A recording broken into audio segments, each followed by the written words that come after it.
Conference in Canterbury was the retreat that the Archbishop of Canterbury led for 3 days before the opening of the conference formally. The retreat was held at Canterbury Cathedral, and it was a really wonderful gift to the bishops from across the communion to get together in the sort of sacred precincts of Mother Church and to reconnect with the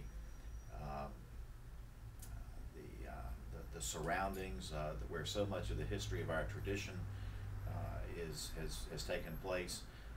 So much of the sort of culture of Canterbury reaches to all corners of our Anglican communion, and so to be there at Mother Church, so to speak, was a real gift. And of course the Archbishop of Canterbury is really in his element when he is leading a retreat.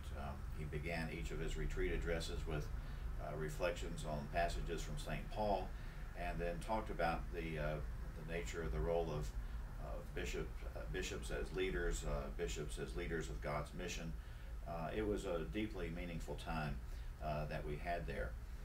And then the worship in Canterbury Cathedral, both at the beginning and the end of the conference in particular, were just extraordinary times where you could have a very clear sense of the sort of depth of the Anglican tradition, the structures of the liturgy, the hymns, the music was all really quite powerful, and yet inserted into that essential structure were hymns and songs and dances and music in many languages. You also had an indication of the wide variety and diversity of liturgical styles and liturgical music and so forth from around the communion. I think in terms of the conference proper, what I will remember most will certainly be the Indaba groups. This was a particular kind of process that we used of purposeful conversation. It followed the morning Bible study each day, and there was kind of a theme of the day that we first worked around the Gospel of John in Bible study, and then we went from there into Indaba groups and talked deeply with one another about a variety of issues facing the Anglican communion. I think it's important to say that the issues around sexuality and homosexuality and those kind of things were discussed, but they by no means dominated the conversations at Lambeth. We spent a great deal of time talking about the church and its care for the earth and environmental issues that are such a vital part of the church's ministry in our age, really around the world. Also looked at human and social justice issues.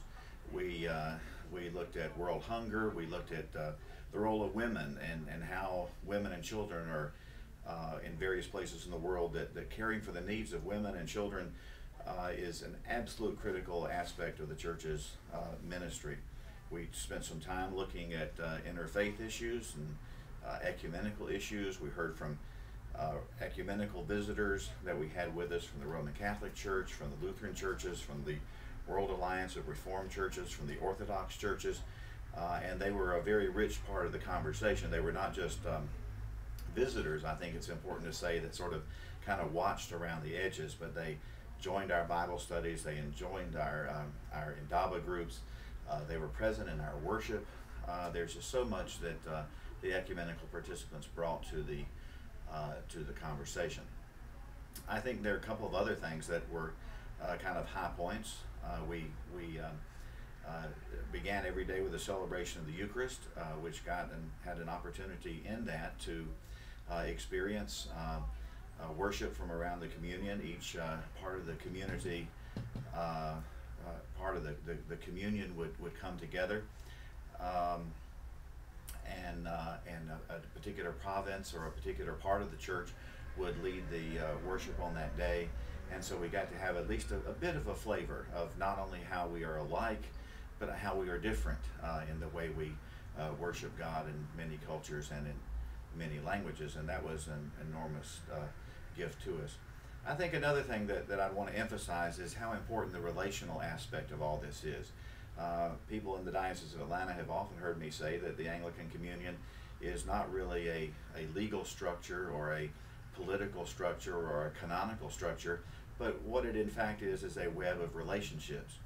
And those relationships, while they're important for the whole church, between laypersons, between clergy, they're often inspired, so to speak, by the bishops. And one of the real gifts of the conference to me was not only to have the opportunity to reconnect with bishops from across the Anglican communion that I've known for years, or that I've been in other meetings with, or have participated in other kinds of ways in their diocese, or when they visited the Diocese of Atlanta, but also to meet new people, to meet new bishops. I mean, we had bishops of the Lambeth Conference that had literally been bishops less than a week before they got on an airplane to come to the Lambeth Conference. And so it was really an opportunity to meet people from all over the communion, to talk to one another, to share with one another, to talk about ministry in our own context and how that ministry is both alike and how that ministry differs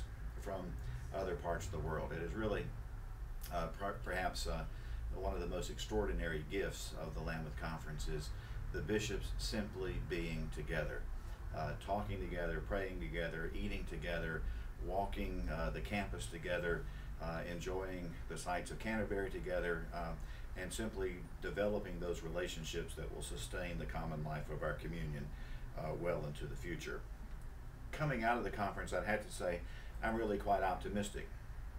I think one of the real gifts that the Archbishop gave us was that he established a conference program with the help of the Lambeth Design Group, and he told us before we arrived that we were not going to vote on resolutions, we were not going to have parliamentary style debates that have been characteristic of Lambeth conferences in recent years, but that we were going to get together for study, for prayer, for conversation, for fellowship, and really to enhance that web of Anglican relationships, and how critically important that is to the future of our life together.